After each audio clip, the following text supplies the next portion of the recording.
بالله من الشيطان الرجيم. بسم الله الرحمن الرحيم.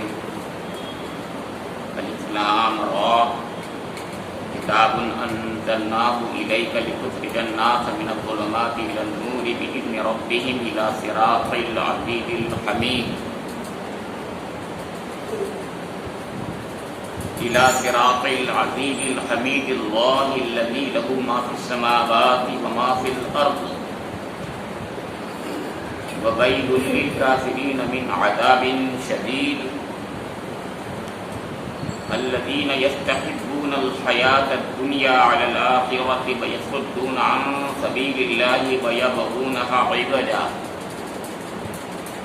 أولئك في ضلال بعيد.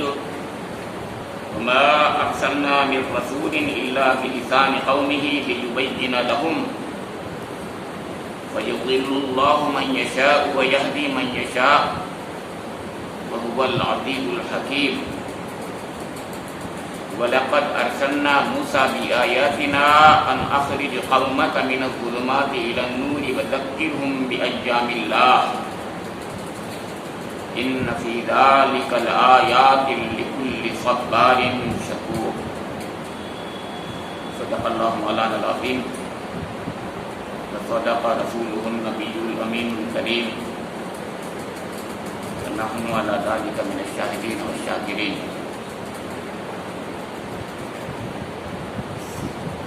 قرآن پاک میں 14ویں سورہ 13ویں پارے میں ہے، اس کا نام ابراہیم ہے، سورہ کا نام ابراہیم ہے. اس کی ابتدائی 5 آیات آپ کے سامنے تلاوت کی گئی. ان آیات کریمہ کا ترجمہ ایسے کیا گیا ہے: الف لام را، اے محمد صلی اللہ تعالی علیہ وآلہ وسلم، یہ ایک کتاب ہے جس کو ہم نے تمہاری طرف نازل کیا ہے تاکہ تم لوگوں کو تاریکیوں سے نکال کر روشنی میں لاؤ ان کے رب کی توفیق سے، اس خدا کے راستے پر جو زبردست اور اپنی ذات میں آپ محمود ہے اور زمین اور آسمانوں کی ساری موجودات کا مالک ہے، اور سخت تباہ کن صدا ہے قبول حق سے انکار کرنے والوں کے لیے جو دنیا کی زندگی کو آخرت پر ترجیح دیتے ہیں، جو اللہ کے راستے سے لوگوں کو روک رہے ہیں اور چاہتے ہیں کہ یہ راستہ ان کی خواہشات کے مطابق ٹیڑھا ہو جائے.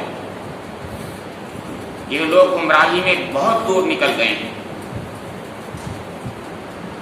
ہم نے اپنا پیغام دینے کے لیے جب کبھی کوئی رسول بھیجا ہے اس نے اپنی قوم ہی کی زبان میں پیغام دیا ہے تاکہ وہ انہیں اچھی طرح کھول کر بات سمجھائے.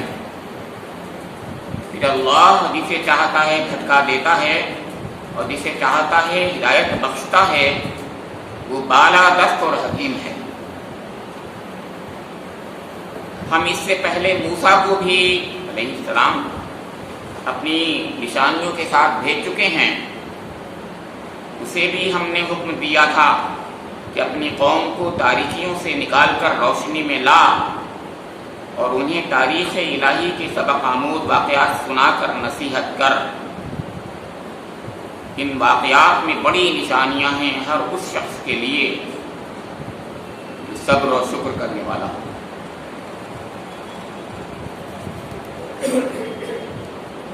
سورہ الراج کے بعد سورہ ابراہیم مذہب شریف میں اس حکمت کی طرف اشارہ کرتی ہے کہ دونوں میں کچھ کامن پوائنٹس ہوں گے، کچھ مماثلت ہوگی، کچھ یکسانیت ہوگی پیغامات میں بھی، اور ان دونوں کے پس منظر میں بھی جو ان دونوں سورتوں کے نازل ہونے کے وقت تھے. ان کو ہم داخلی عوامل کہتے ہیں، یعنی وہ داخلی عوامل قرآن پاک کے ان آیات میں جو اللہ رب کریم نازل فرماتا تھا اس پس منظر کی عکاسی کرتے تھے. تو اس زمانے میں اللہ کے رسول کے سامنے صلی اللہ علیہ وسلم جو مخاطبین تھے وہ مختلف طریقوں سے اپنے رویوں سے، اپنے قول اقوال سے وہ پیش کرتے ہیں۔ آپ جانتے ہیں کہ حضور نبی اکرم محمد مصطفیٰ صلی اللہ علیہ وسلم کو ان صورتوں کے جو الف لام را آت پر مشتمل ہیں، سورہ یونس سے شروع ہو کر سورہ ہجر تک جاتی ہیں، ہجرت سے تقریباً 2-3 سال قبل نازل ہوئی۔ سخت حالات تھے، حضور نبی اکرم محمد مصطفیٰ صلی اللہ علیہ وسلم کو جلا وطن کرنے کی اور آپ کو معاذ اللہ قتل کرنے کی سازشیں رچی جا رہی تھیں۔ صحابہ کرام رضوان اللہ تعالی علیہم اجمعین کا ناطقہ بند کر دیا گیا تھا، ان کا سوشل بائیکاٹ تھا، حضور کا بھی سوشل بائیکاٹ تھا۔ اس زمانے میں یہ سورہ نازل ہوئی۔ حضور شیب ابی طالب میں محصور کر دیے گئے تھے۔ رب کریم نے اپنے کلام کے ذریعے سے امت مسلمہ کے افراد کو جو پیغام دیا، اس وقت اپنے حبیب کو جو پیغام دیا، ان کے جانثار صحابہ کرام رضوان اللہ تعالی علیہم اجمعین کو جو خاص گفٹ دی، جو تحفہ دیا، جو پیغام دیا، وہ ان آیات میں ڈھونڈیے۔ یہ ایک سینٹرل تھیم بناتی ہیں آیات۔ میں صرف یہ عرض کروں گا، یہ 5 آیات جو آپ کے سامنے میں نے پیش کی، یہ پس منظر کی روشنی میں آپ واضح طور سے سمجھ لیں گے کہ کس زمانے میں یہ سورہ نازل ہوئی ہوگی۔ لیکن اس کے بہت سے طریقے سوچنے کے ہیں، اس میں چند آیتیں ایک بڑی سگنیفیکنٹ سی محسوس ہوتی ہیں۔ ایک آیت تو اس سورے کا نام کو ڈٹرمن کرتی ہے۔ وَإِذْ قَالَ إِبْرَاهِيمُ رَبِّ اجْعَلْ هَٰذَا الْبَلَدَ آمِنًا وَاجْنُبْنِي وَبَنِيَّ، یہ حضرت ابراہیم علیہ السلام کی طرف اشارہ ہے کہ یہ خانہ کعبہ کی بنیاد حضرت ابراہیم علیہ السلام نے رکھی تھی، اور وہیں حضور نبی اکرم کو مبعوث کیا گیا۔ تو یہ ایک تھیم بنتا ہے۔ اس کی بنیاد اس کے پیچھے جڑ کیا ہے؟ خانہ کعبہ۔ خانہ کعبہ اللہ کا گھر، بیت اللہ ہے۔ بیت اللہ صرف اللہ کا گھر ہے، یعنی اللہ وحدہ لا شریک کے لیے، اس کی عبادت کے لیے خانہ کعبہ بنایا گیا تھا۔ یہ حضرت ابراہیم علیہ السلام کا مقصد حیات تھا، مقصد نبوت۔ تو گویا حضرت محمد مصطفیٰ صلی اللہ علیہ وسلم کا مقصد حیات، مقصد نبوت بھی یہی ہے، کیونکہ آپ حضرت ابراہیم علیہ السلام کی دعا کا جواب تھے۔ سورہ بقرہ میں دعا کا ذکر ہے، وَإِذْ يَرْفَعُ إِبْرَاهِيمُ الْقَوَاعِدَ مِنَ الْبَيْتِ وَإِسْمَاعِيلُ رَبَّنَا تَقَبَّلْ مِنَّا إِنَّكَ أَنتَ السَّمِيعُ الْعَلِيمُ، اور رَبَّنَا وَابْعَثْ فِيهِمْ رَسُولًا مِّنْهُمْ يَتْلُو عَلَيْهِمْ آيَاتِكَ، اے اللہ ان کے درمیان میں ایک نبی کو مبعوث کر، وہ حضور ہیں جن کی دعا کر رہے تھے، وہ یاد دلایا جا رہا ہے۔ اب دیکھیے وہ یاد دلایا جا رہا ہے ان لوگوں کو جو مخاطبین ہیں، جو بہت مخالفت کر رہے ہیں۔ بہت سی باتیں ہو سکتی تھی، میں تو صرف ایک کہوں گا، اتنے سخت حالات ہیں کہ اللہ تعالیٰ نے اس میں 46 آیت فرمایا، وَقَدْ مَكَرُوا مَكْرَهُمْ وَعِندَ اللَّهِ مَكْرُهُمْ، وَقَدْ مَكَرُوا مَكْرَهُمْ وَعِندَ اللَّهِ مَكْرُهُمْ وَإِنْ كَانَ مَكْرُهُمْ لَتَزُولَ مِنْهُ الْجِبَالُ۔ آپ سمجھ رہے ہیں کم لگے؟ یعنی انہوں نے تو ایسی سازشیں کی، ایسی چالیں چلی کہ جن کا توڑ بھی ناممکن تھا، لیکن اللہ نے سب کا توڑ کر دیا۔ وَإِنْ كَانَ مَكْرُهُمْ وَإِنْ كَانَ مَكْرُهُمْ لَتَزُولَ مِنْهُ الْجِبَالُ، اور ان کی چال تو ایسی تھی کہ اس سے تو پہاڑ بھی ہل جاتے، اتنی بڑی سخت چالیں تھی، لیکن اللہ نے سب کا توڑ کر دیا۔ وَقَدْ كَانَ مَكْرُهُمْ، کیا ہے؟ وَقَدْ كَانَ مَكْرُهُمْ عِنْدَ اللَّهِ، اللہ کی توڑ جو تھی وہ بہترین توڑ تھی، سب کا اس نے توڑ کر دی۔ یہ ہے وہ بات، آج کے حالات کو بھی ہر چیز میں جوڑا کیجیے، بتانے کی کوئی ضرورت نہیں ہوتی۔ قرآن پاک قیامت تک کے لیے ہے، سب کے لیے ہے، میرے لیے، آپ کے لیے ہے۔ اس سے زیادہ سخت بات نہیں ہوگی جیسے قرآن نے کہی تھی کہ پہاڑ ہل جائیں، ایسی چالیں انہوں نے تو چلی تھی، لیکن سب کو اللہ تعالیٰ نے نفس و نابود کر دیا چالوں۔ یہ ڈٹرمن کر رہی ہے اس آیت کے سینٹرل تھیم کو۔ اور آخری آیت ہے، هَذَا بَلَاغٌ لِلنَّاسِ وَلِيُنذَرُوا بِهِ وَلِيَعْلَمُوا أَنَّمَا إِلَٰهُكُمْ إِلَٰهٌ وَاحِدٌ وَلِيَذَّكَّرَ أُولُو الْأَلْبَابِ۔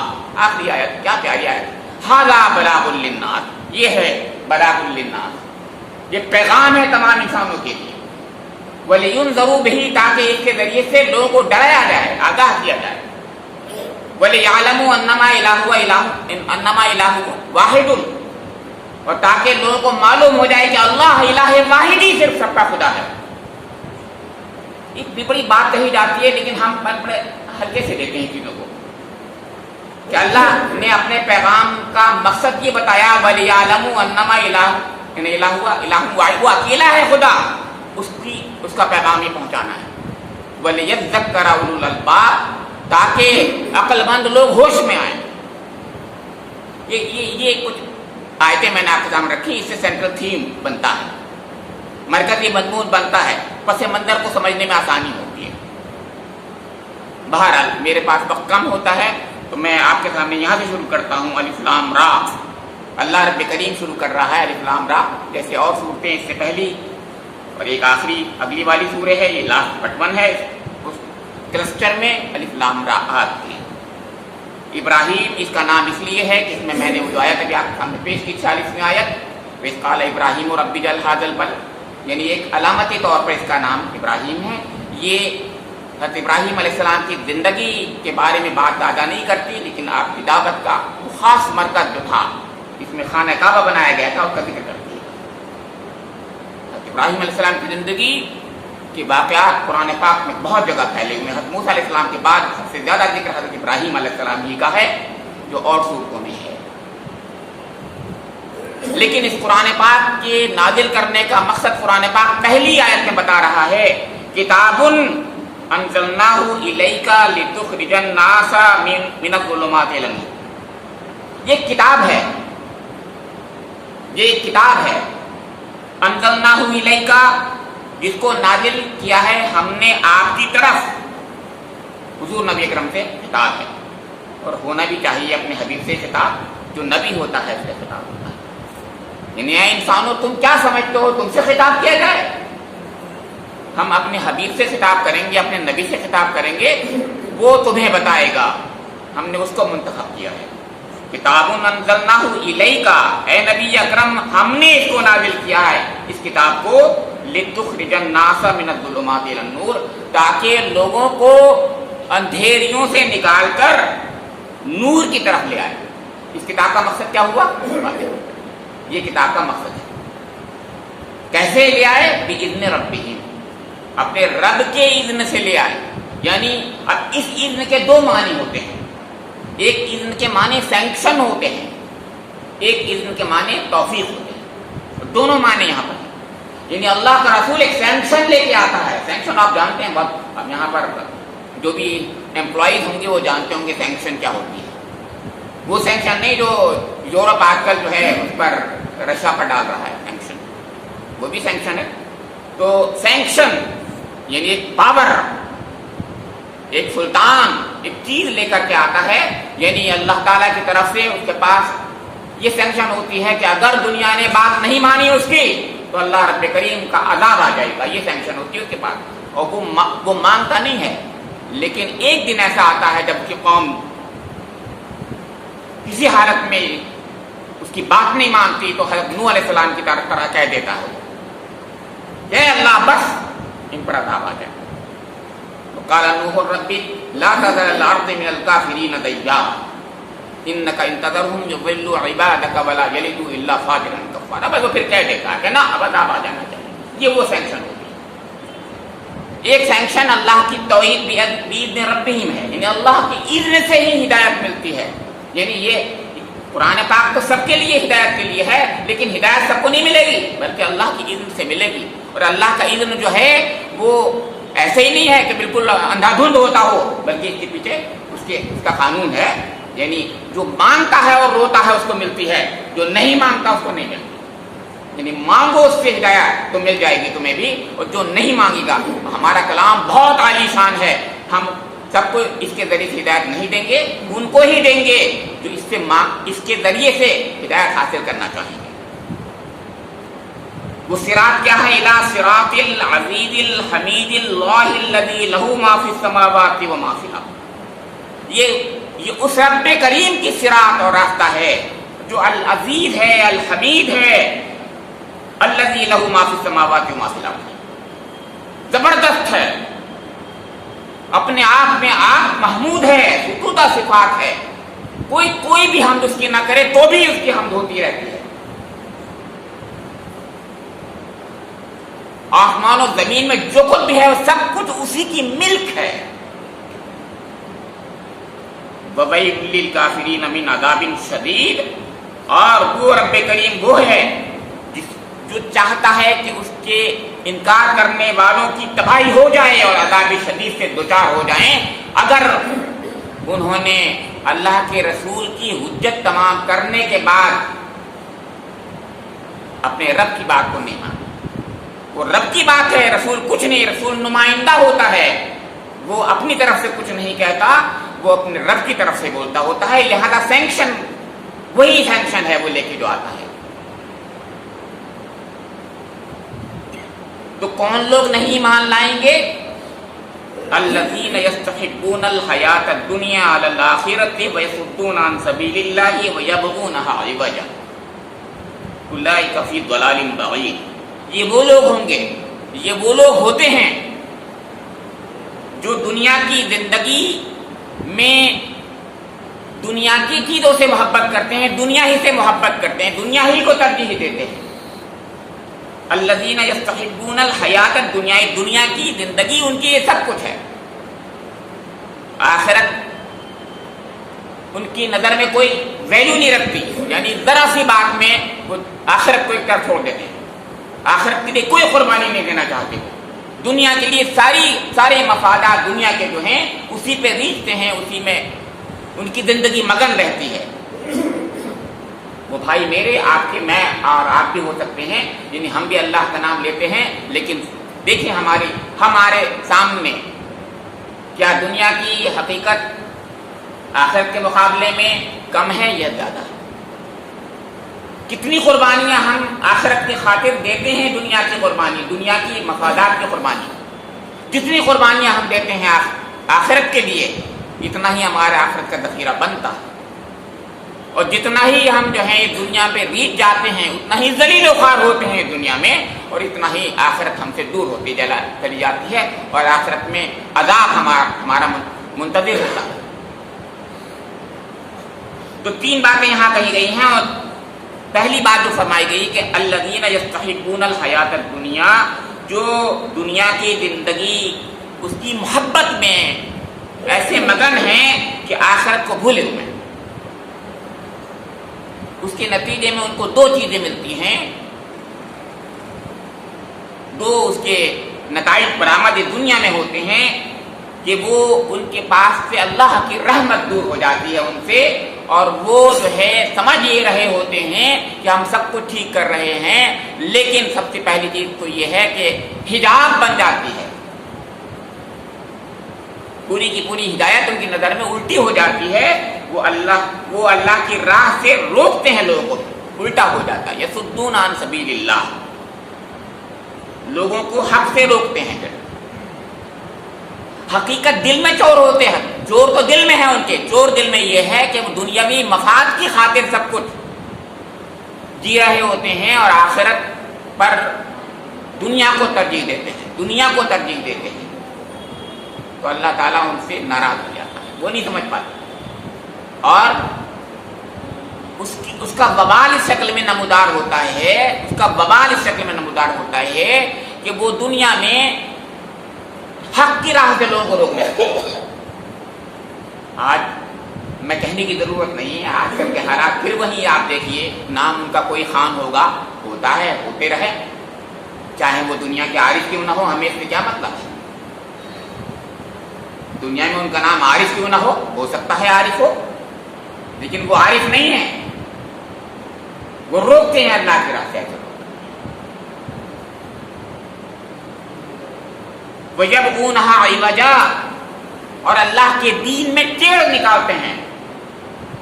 آپ دیکھ رہے ہیں، آپ اپنے اوپر دنیا پر سب پر جو ہے چشمہ کر سکتے ہیں، ہر چیز کو آپ دیکھیے، ہر چیز پہ چشمہ ہوتی ہے، ہر آیا کیوں ایسا ہوا؟ دنیاوی مفادات کی خاطر اللہ رب کریم نے ان پر مہر لگا دی ہے. سمجھ رہے ہیں آپ؟ چھوٹی سی چھوٹا سا منصب اللہ تعالیٰ نے ان کی خاطر ذلیل کر دیا ان کو. وہ سمجھ رہے ہیں بہت ہی ہم بڑے منصب پر بیٹھے ہوئے ہیں. ہر ایک کے ساتھ معاملہ ہے. میں کہہ رہا ہوں میں تو صرف اشارے کر رہا ہوں آپ سے. کوئی بھی ہو اللہ بچائے رکھے. اولئک فی ضلال بعید، یہی وہ لوگ ہیں جو بہت دور کی گمراہی میں نکل گئے. توبہ کریں، سچی توبہ کریں، ورنہ ادروائز اس دنیا میں بھی ذلیل ہوں گے اور اس دنیا میں بھی ان کے لیے آگ ہے. وہ آج نہیں کہہ رہے ہیں، کل کہہ دیں گے. ہمیں مارنے کے بعد بھی جلانا. اور کہا ہے کچھ لوگوں نے جنہوں نے کہا ہے کہ ہمیں جلانا، وہ خود اپنی زبان سے کہیں گے جلانا، چاہے وہ کمبخت سکندر بخت نام کے ہوں یا کوئی وہ چھاگلا نام کے. دنیا میں نام کے مسلمان اس دنیا میں بھی جلنا چاہتے ہیں اور آخرت میں پھر آپ جانتے ہیں کیا ہوگا ان کے لیے. اگر توبہ نہیں کی انہوں نے، ہم کون ہیں کہنے والے، اگر توبہ نہیں کی تو ان کے پر اللہ کی سنت ضرور بھی ضرور تسمع ہوگی. پھر فرمایا وما ارسلنا من رسول الا بلسان قومه ليبين لهم فيضل الله من يشاء ويهدي من يشاء وهو العزيز الحكيم. اب ان اعتراضات کا جواب ہے، ایک پس منظر میں نے بتایا، ان میں مختلف طریقوں سے قرآن جواب دیا کرتا ہے. پہلی بات جو تھی وہ یہ تھی، پھر میں بتا دوں کہ قرآن پاک کے نزول کا مقصد کیا ہے. یہ بتایا کہ یہ اندھیریوں سے نکال کر روشنیوں میں لاتی ہے. کون سی یہ اندھیریاں؟ عقائد کی، شرک کی، بد اخلاقی کی، جہالت کی، مختلف قسم کی اندھیریاں ہیں. بہت سی اندھیریاں ہیں، پلورل ہوتی ہے ظلمات، اور نور ایک ہی ہوتا ہے، توحید کا نور. اور اس سے پھر جو شاہراہ حق ملتی ہے، جو جنت کی طرف لے جاتی ہے، وہ بھی ایک ہی راہ ہے. الى صراط العزیز الحمید ہے. یہ پھر میں یہاں پر آ گیا. میں نے عرض یہ کیا کہ اس قرآن پاک کا مقصد یہ تھا کہ لتخرج الناس من الظلمات الى النور. تو وما ارسلنا من رسول الا بلسان قومه ليبين لهم. ان کا سوال یہ تھا کہ یہ ہمارے درمیان میں آئے ہیں اور ہماری زبان میں بات کر رہے ہیں. کوئی باہر سے آتا ہماری زبان کے علاوہ کسی اور زبان میں بات کرتا تو ہم سمجھتے ہیں وہ رسول ہے. تو اللہ تعالیٰ نے جواب دیا کہ اس سے پہلے بھی جو رسول آئے ہیں وہ سب کے سب اسی کی زبان میں بات کرتے رہے ہیں تاکہ وہ بات اس حق کو، اس ہدایت کو، اس پیغام کو صاف صاف پہنچ لے. یبین لہم، ان کے سامنے حق پیغام جو ہے وہ صاف ہو کر آ جائے. وہ سمجھتے ہیں یہ معجزات کچھ قسم کے جو ہے میراکلز ہوتے ہیں، کرشمہ سازی کے لیے رسول آتا ہے، کہ نہیں، رسول کرشمہ سازی کے لیے نہیں آتا. وہ تو جادوگر بھی کر لیتے ہیں کام، اور جادوگر تو سب سے زیادہ کمزور ہوتے ہیں اس معاملے میں کہ چند ٹکوں کے لیے بیچارے وہ ہاتھ پھیلا دیتے ہیں، چند ٹکوں کے لیے وہ ذلیل ہو جاتے ہیں. اللہ کا رسول بہت اعلیٰ مقام رکھتا ہے. وہ چھوٹے شعبہ بازی نہیں کرتا. اس حد تک اللہ تعالیٰ جہاں تک چاہتا ہے کہ معجزے دکھاتا ہے، اس کا مقصد صرف دلیل نبوت ہوتی ہے. تھوڑا سا ایک چھوٹی سی بات بتانے کے لیے کہ ان لوگوں کو جو حق کو آسانی سے سمجھ لیں گے، ان کے سامنے کچھ ایسی چیز دکھا دیتا ہے اللہ تعالیٰ، ان کو دکھوا دیتا ہے. اس کو معجزہ ہم لوگ کہتے ہیں. لیکن وہ انہی کے درمیان میں ایک انسان ہوتا ہے، انہی کی زبان میں بات کرتا ہوتا ہے، پیغام پہنچاتا ہے انہی کی زبان میں تاکہ حق کی شاہراہ ان کے سامنے واضح ہو جائے. لیبین لہم فیضل اللہ من یشاء ویہدی من یشاء. پھر اللہ جسے چاہتا ہے بھٹکا دیتا ہے اور جسے چاہتا ہے ہدایت دے دیتا ہے. اللہ دیکھیے بار بار اس کا نام توحید ہے. آپ توحید پہ غور کیا کیجئے. توحید کسے کہتے ہیں؟ ہم بار بار یہ کہتے ہیں ہم کوشش کریں گے اللہ تعالیٰ ہدایت دے دے گا، ہم کوشش کریں گے، فلاں یہ کرے گا تو ہو جائے. نہیں، ہم اللہ ہی کو مانیں کہ اللہ ہی سب کچھ کرتا ہے، اسی پر یقین ہونا چاہیے، وہی سب کچھ کرتا ہے. یعنی وہ اپنی رحمتوں کے ذریعے سے ہمارے قلوب کو کھول دیتا ہے ہدایت کے لیے، شرح صدر کر دیتا ہے، وہی کرتا ہوتا ہے. ہمارا یقین و توکل اسی پر ہونا چاہیے. یہی پورا قرآن بتا رہا ہے. یہ تو بتایا کہ قرآن پاک کا مقصد یہ تھا، ہم صرف اور صرف اللہ پر، اس کی توحید پر یقین کرنے لگے. یہی مقصد ہے قرآن پاک کا. ہم بار بار توحید کی بات کرتے ہیں لیکن شاید اتنا دور نہیں دے پاتے. میں بار بار آج کہہ رہا ہوں یہ بات، بہت بار ہم بھی کہتے ہیں، لیکن شاید توحید تو یہ ہے کہ خدا حشر میں کہہ دے یہ بندہ خفا میرے لیے، یہ بندہ زمانے سے خفا میرے لیے.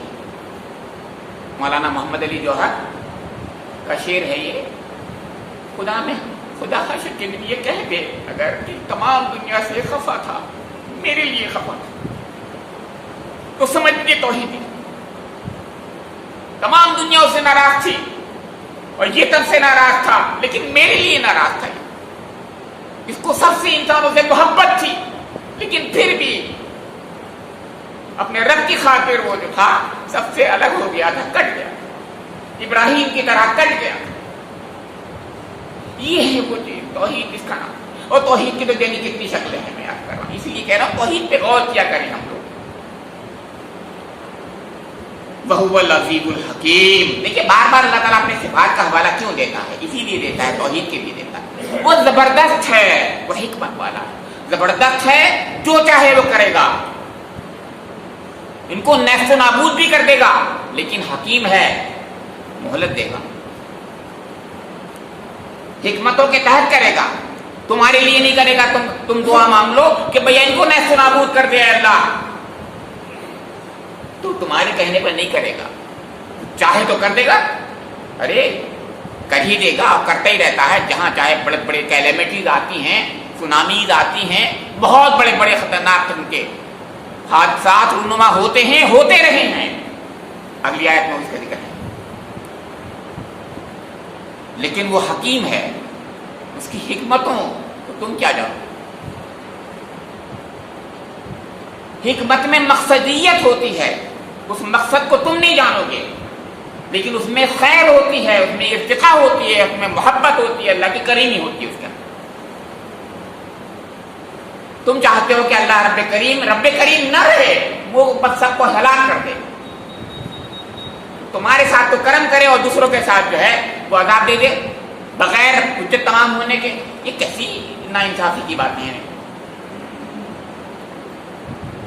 تو اللہ تعالیٰ جس کو چاہتا ہے گمراہ کر دیتا ہے، جسے چاہتا ہے ہدایت دیتا ہے. لیکن یہ الٹپ نہیں ہوتا، بلکہ ہدایت جس کو دیتا ہے، تو میں نے عرض کیا اس سے پہلے، اس کو ہدایت دیتا ہے جو ہدایت چاہتا ہے. خود انسان ہدایت چاہتا ہے تو ہدایت دے دیتا ہے. اور ہدایت چاہنا کیا چیز ہوتی ہے؟ کچھ نہیں، صرف چھوٹی سی چیز ہے، 2 قطرے آنسو کے دے لے اپنے رب کے لیے. اے میرے رب تو مجھے ہدایت دے دے، بس اور کچھ نہیں چاہیے. دل کی گہرائیوں سے خلوص کے ساتھ مانگ لے کہ میرے رب میں تجھ سے چاہتا ہوں ہدایت، اور کچھ نہیں. کیا دیتا ہے پھر وہ اس کا تصور نہیں کر سکتے. وہ اتنا ہی نہیں کہ ہدایت دیتا ہے، بلکہ اتنا آپ کو دیتا ہے، اتنا دیتا ہے کہ نہال ہو جاتے ہیں ہم لوگ، سب نہال ہو جاتے ہیں. وہ بغیر مانگے بھی دے رہا ہے نا، مانگنے پر کیوں نہیں دے گا؟ مجھے بتائیے، آپ کو مجھے سب کو آنکھیں دی ہیں کہ نہیں دی ہیں؟ اللہ کا شکر ہے سب کو آنکھیں دی. کس نے مانگی تھی آنکھیں؟ سب کو دی ہیں، اس نے خود دی ہیں. ہاتھ پیر ساری صلاحیتیں سب کو دی ہیں، اللہ کا شکر ہے. سب کو دماغ دیا اللہ کا، جہاں جتنے کم سے کم بیٹھے ہیں سب کو تو کچھ دیا ہوا، بغیر مانگے دیا سب کو. تو کچھ مانگ لو گے تو نہیں دے گا کیا؟ مانگ کے تو دیکھو ذرا.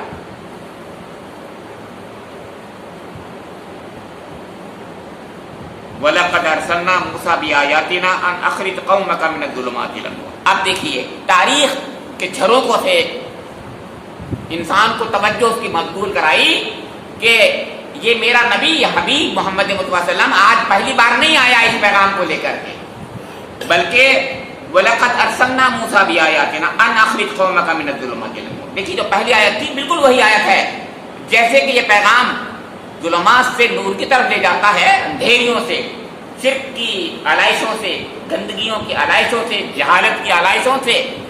انسان میں حیوانیت کی آلائشوں سے انسانیت اور انسانیت میں ایمان کے اعلیٰ مدارج تک لے جاتا ہے، اخلاق کے اعلیٰ مدارج تک لے جاتا ہے، انک لعلی خلق عظیم جیسا ایک شخص بنا دیتا ہے۔ دنیا کے اندر وہ ہوگا ماڈل اور آئیڈیل، انک لعلی خلق عظیم۔ تو فرمایا کہ اس سے پہلے بھی ہم نے موسیٰ کو آیات کے ساتھ بھیجا تھا، ان اخرج قومک من الظلمات الی النور، تاکہ اس کی قوم جو ہے ظلمات سے نور کی طرف آ جائے۔ یعنی اس سے یہ کہا گیا، اس کے سامنے یہ واضح رکھ دی گئی حقیقت کہ اپنی قوم کو تو نکال لے ظلمات سے اور نور کی طرف لے جائے۔ کس چیز کے ذریعے سے؟ آیات کے ذریعے سے۔ آیات کون سی والی؟ توریت۔ اب اللہ کا کلام جو ہے ان کی آیات کے ذریعے سے اللہ تعالیٰ چاہتا ہے کہ تمام دنیا انسانیت کو ان اندھیریوں سے نکال کر کے روشنیوں میں لے آئے۔ ہم نے مگر اس قرآن پاک کے ساتھ جو معاملہ کیا ہے آپ جانتے ہیں، اس کی ہر آیت ہم پڑھتے ہیں لیکن آیت کو آیت ہی نہیں سمجھتے ہم۔ آیت کہتے ہیں سبق لینے والی چیز، اس میں پیغام ہوتا ہے۔ ہر آیت ایک پیغام دے رہی تھی، اس میں سبق تھا۔ ہر آیت پیغام دے رہی تھی، سبق تھا۔ ہم نے نہ پیغام سمجھا نہ ہم نے سبق لیا۔ فرمایا وذکرہم بایام اللہ ان فی ذلک لآیات لکل صبار شکور، اور ان کو ایام اللہ کے ذریعے سے تذکیر کر، یاد دہانی کرا۔ یہ موسیٰ علیہ السلام کے بارے میں کہا جا رہا ہے کہ موسیٰ علیہ السلام سے ہم نے یہ کہا، پہلے تو اس کو توریت دی اور اس کو دوسری نشانیاں دیں، توریت کی نشانیاں دیں اور دوسری نشانیاں دیں۔ کیا بات؟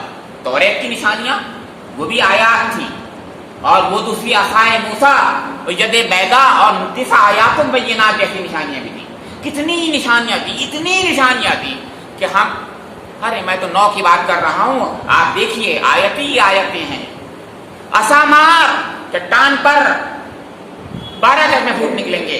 عصا مار، وہاں اس پہ پانی پر، بحر پر، سمندر پر تو 2 پھٹ ہو جائے گا۔ یہ سب کچھ نشانیاں تھیں، نشانیاں ہی نشانیاں، اور 9 آیتیں نشانیاں الگ، طوفان اور مینڈک اور کیا کیا، خون اور فلاں اور فلاں فلاں، ٹڈی دل وہ الگ، 30 آیات بینات وہ ہیں۔ تو اللہ تعالیٰ نے ایک نبی پر اتنی نشانیاں بھیجی، وہ نشانیاں وہ تھیں جو عجائبات قدرت کی شکل میں تھیں، اور وہ نشانیاں تھیں جو توریت کی شکل میں تھیں۔ ہم آج بھی یہ کہتے ہیں نشانیاں ہوں، نشانیاں ہوں، نشانیاں ہوں۔ ارے بھائی وہ نشانیاں اللہ کے رسول کے ذریعے سے دکھائی گئیں وہ، اور آج یہ کلام اللہ کی شکل میں آیات تو ہیں کم سے کم، ہم کیوں نہیں لیتے ان سے سبق؟ آیات تو ہیں۔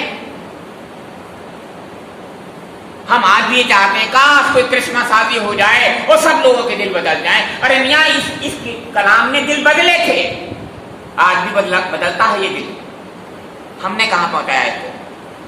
اس کلام اللہ کو پہنچایا کب ہم نے؟ اگر یہ پہنچایا جاتا دل بدلتے، انقلاب آتے، کرشمہ سازیاں ہوتی، ایسے ویسے نہیں بلکہ موجزانہ انقلاب آتے، اور آیا انقلاب، موجزانہ انقلاب آیا۔ ایسا انقلاب کبھی دنیا میں آیا ہی نہیں جیسا کلام اللہ نے انقلاب برپا کیا تھا۔ وذکرہم بایام اللہ، ان کو ایام اللہ سے، یعنی ان خاص واقعات، ان یادگار دن کے ذریعے سے ان کو یاد دہانی کراؤ۔ ہم سے بھی یہ کہا جا رہا ہے کوئی یادگار دن ہے، یعنی ایسے واقعات تاریخ انسانی میں جس سے آدمی کے رونگٹے کھڑے ہو جاتے ہیں۔ لیکن یہاں پر جو اگلی اس آیت کا ٹکڑا ہے اس سے معلوم ہوتا ہے لکل صبار شکور کہ دونوں قسم کی وہ آیات ہیں۔ لوگوں نے ایک طرف لی ہے، آیات کو لیا ہے، صبار اور شکور دونوں قسم کے لوگ اس سے سبق حاصل کریں، تب بات پوری ہوگی۔ یعنی کون سی آیات تھی؟ جس سے مثبت طریقے سے وہ لوگ شکر ادا کرنے والے بن گئے۔ کون سی آیات تھی؟ جن سے منفی طریقے سے لوگ کے دل لرز گئے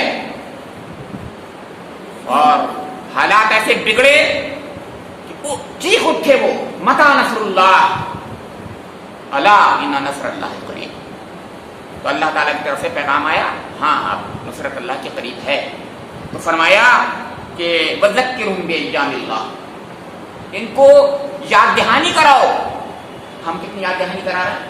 نہ اپنے کو کراتے ہیں بھائی، نہ اپنے پڑوسیوں کو کرا رہے ہیں ہم، نہ اپنے اہل وطن کو کرا رہے ہیں، اور پھر یہی کہہ جا رہا ہے کہ اہل وطن تو ہمارے بہت دشمن ہیں۔ بے شک دشمن ہیں، میں نے کب کہا کہ نہیں ہے، لیکن اس کے ذمہ دار ہم بھی تو ہیں۔ ہم نے حق کہاں تک پہنچایا ان کو؟ ہم نے اپنی زندگی سے کب یہ ثابت کرایا اور دکھایا کہ ہم اللہ کے بندے ہیں، اور ایسے بندے ہیں کہ تمہارے بے خواہ ہیں اور خیر خواہ ہیں، تمہارے بے خواہ ہیں، ہم تمہارے خیر خواہ ہیں، ہم نے کب بتایا؟ اور پھر ہم یہ چاہتے ہیں کہ ہم دعا وہی کریں گے، دعائے قنوت نازلہ والی، سب مر جائیں، سب کٹ جائیں، ہلاک ہو جائیں، یہ ہو جائے، وہ ہو جائے، اور ہم رہ جائیں۔ غلط بات ہے۔ اللہ رب کریم ہے، رحمان الرحیم ہے، ہم اس سے ایسی توقع کیوں کرتے ہیں؟ ہم اس سے دعا ایسی کیوں مانگتے ہیں؟ وہ کیوں ہماری سنے گا؟ اس کو کیوں سننا چاہیے؟ پہلے ہاں بے شک آپ پوری طریقے سے اور میں پوری طریقے سے دعوت حق کا فریضہ ایسا انجام دے لوں کہ دل میرا مطمئن ہو جائے کہ ہاں حجت تمام ہو گئی۔ حجت تمام تو ہم کر ہی نہیں سکتے، نبی کرتا ہے صرف، لیکن ہاں ہم تو مطمئن ہو جائیں کم سے کم، پھر دعا مانگے، قنوت نازلہ ہی مانگے، ضرور مانگے، اگر ایسے حالات بن جائیں۔ انشاءاللہ نہیں آئیں گے پھر حالات ایسے۔ فرمایا ان فی ذلک لآیات لکل صبار شکور، یقیناً اس میں نشانیاں ہیں ہر اس شخص کے لیے جو صبار ہے، جو شکور ہے۔ مبالغہ کا صیغہ ہے صبر پر، اور شکور بھی ہے، دونوں ہی مبالغے کے صیغے ہیں، سپرلیٹو ہیں۔ بہت زیادہ صبر کرنے والا جو ہوگا، بہت زیادہ شکر کرنے والا ہوگا، اس کو اس سے سبق ملے گا۔ ہم تو بہت زیادہ تھوڑے سے بھی شکر کرنے والے نہیں ہیں، اور تھوڑے سے بھی صبر کرنے والے نہیں ہیں۔ ہم اپنے گریبان میں جھانکیں تو ہمیں یہ معلوم ہوگا کہ ہم ذرا سے بھی صبر نہیں کر پا رہے ہیں، ذرا سے بھی شکر نہیں کرتے ہم، نہ شکر کرتے ہیں نہ صبر کرتے ہیں۔ اللہ تعالیٰ کہہ رہا ہے ان کے لیے سبق ہے جو بہت زیادہ صبر کرنے والے ہیں، بہت زیادہ شکر کرنے والے ہیں۔ اللہ رب کریم مجھے اور آپ لوگوں کو بہت زیادہ صبر کرنے والا، بہت زیادہ شکر کرنے والا بنا دے۔ رب کریم ان تمام آیات کا عرفان نصیب فرما دے۔ رب کریم اس پیغام کو عام کر فرما دے، اور اس کا ذریعہ ہمیں بنا دے رب کریم۔ اس کے ذریعے سے اللہ تعالیٰ ہماری دنیا بنا دے اور آخرت ہماری بنا دے رب کریم۔ اللہ رب کریم جو حالات ہیں ان کو جو ہے ہمارے فیور میں کر دے۔ ہمارے سے مراد امت مسلمہ کے فیور میں، امت مسلمہ سے مراد راہ حق کے فیور میں کر دے۔ ربنا تقبل منا انک انت السمیع العلیم وتب علینا انک انت التواب الرحیم وآخر دعوانا الحمد للہ رب العالمین وصلی اللہ تعالی علی خیر خلقہ سیدنا و نبینا و مولانا محمد و آلہ و اصحابہ اجمعین۔